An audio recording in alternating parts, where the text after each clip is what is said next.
नमस्कार मित्रों, स्वागत है आपका आपके अपने YouTube चैनल पे महाराज कपले के साथ। मित्रों, कल से हमने एक सीरीज स्टार्ट करी है जिसको हमने न्यूमरोलॉजी नाम दिया है।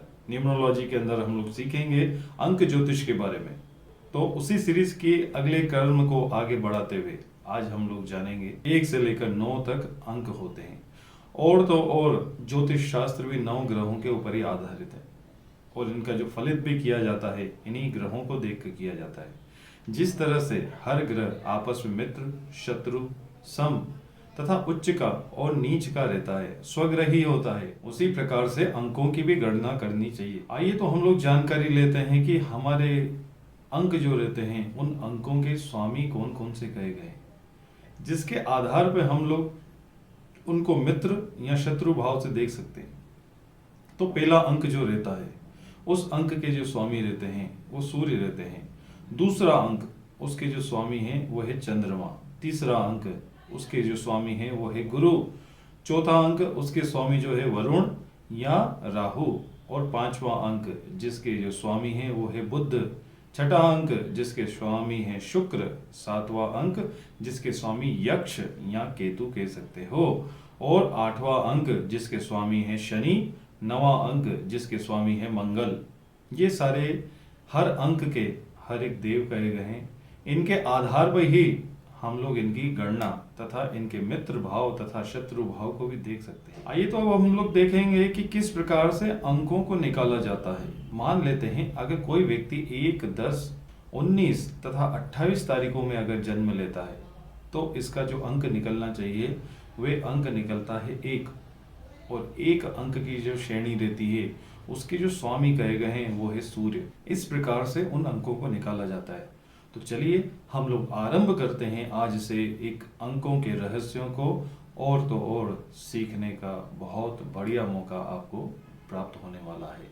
अगर अभी तक आपने मेरे चैनल को लाइक, शेयर या सब्सक्राइब नहीं करा है तो सब्सक्राइब कर लीजिएगा, क्योंकि मेरी ये भाव है कि मैं आपको सरल से सरल तरीके से सिखा सकूं।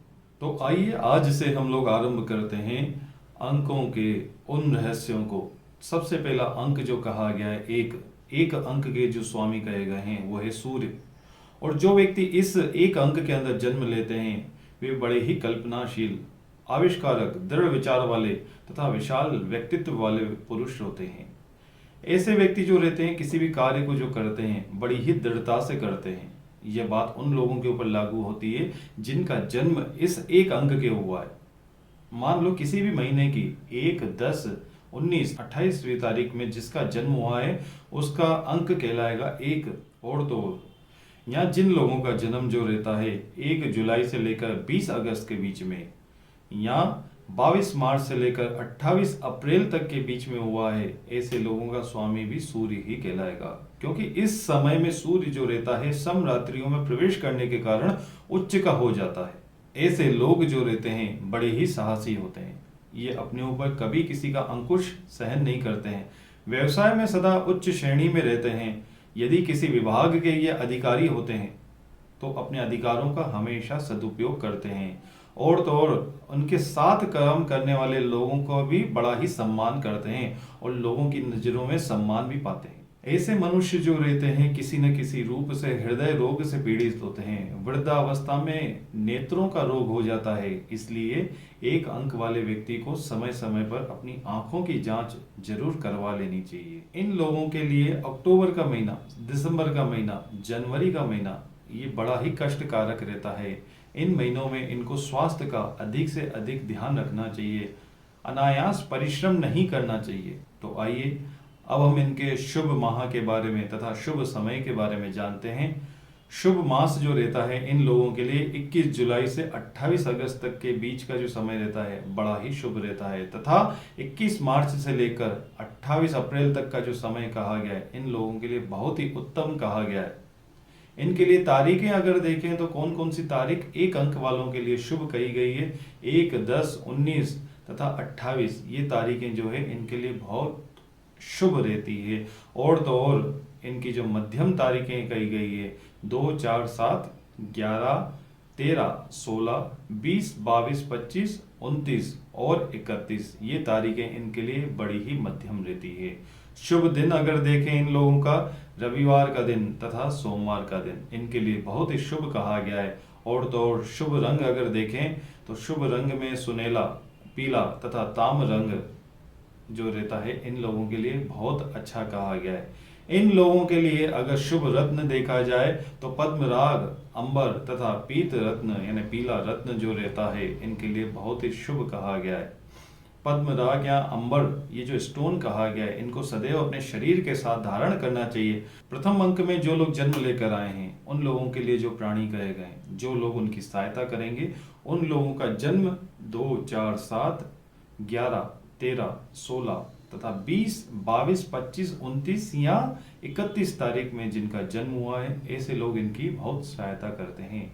अगर इनको कभी भी शुभ मास में या शुभ कार्य का आरंभ करना हो तो 21 मार्च से लेकर 28 अप्रैल तक के बीच में ये लोग कार्य को आरंभ कर सकते हैं तथा 21 जुलाई से लेकर 28 अगस्त के बीच में ये लोग कार्य को आरंभ करें तो इनके लिए बहुत ही शुभ होगा। जब एक अंक का जो स्वामी कहा गया है सूर्य अगर वो बलवान है तो ऐसे मनुष्यों की जो बनावट रहती है बड़ी ही दृढ़ हो जाती है। और तो और ऐसे लोगों की जो बुद्धि रहती है बड़ी तीव्र तथा उनका शरीर में पुरुष तत्व प्रदान होता है। और अगर यही ग्रह निर्बल हो जाए तो ऐसे व्यक्ति को थायरोग्लैंड नाम की बीमारी होती है तथा ऐसे व्यक्ति जो रहते हैं लोग नपुंसक भी कहे गए। स्त्री भाव अधिकता आ जाती है ऐसे व्यक्तियों में, आलसी हो जाते हैं तथा मंद बुद्धि वाले हो जाते हैं। ऐसे लोगों को चाहिए कि विटामिन ए से रिलेटेड ज्यादा से ज्यादा खाद्य पदार्थ खाया जाए। और तो और इनको ज्यादा से ज्यादा लगने वाली बीमारी रहती है जुकाम, सर्दी जुकाम, वायरल इन्फेक्शन इनको अधिक होता है। इसलिए रविवार के दिन इनको उपवास करना चाहिए। एक अंक वाले लोगों के लिए अब क्या खाना चाहिए वो भी जान लेते हैं। ऐसे लोगों को किशमिश, लौंग, केसर, जायफल, संतरा, छुआरा, खजूर, अदरक, नींबू, मक्खन, जौ का प्रयोग अधिक से अधिक करना चाहिए और मधु इसका प्रयोग करने से इनको काफी उन्नति प्राप्त होगी। एक अंक के जीवन में अगर देखा जाए तो 19वां, 20वां, 28वां, 37वां तथा 55वां वर्ष इनको स्वास्थ्य से रिलेटेड तथा जीवन में बहुत सारी चीजों में परिवर्तन करने के लिए ऐसा समय कहा गया है। इसलिए इस समय इनको स्वास्थ्य तथा जीवन में जो परिवर्तन लाएंगे उसके लिए ध्यान रखकर अपने जीवन को आगे बढ़ाना है। ये थी एक अंक के बारे में संपूर्ण जानकारी। अगर आपको फिर भी इसके बारे में कुछ जानकारी लेनी हो तो आप डायरेक्ट मुझसे संपर्क कर सकते हैं। ये वीडियो आपको कैसा लगा इसको लाइक करिएगा, शेयर करिएगा, सब्सक्राइब करिएगा। तब तक के लिए जय श्री महाकाल, जय माँ ईश्वरी।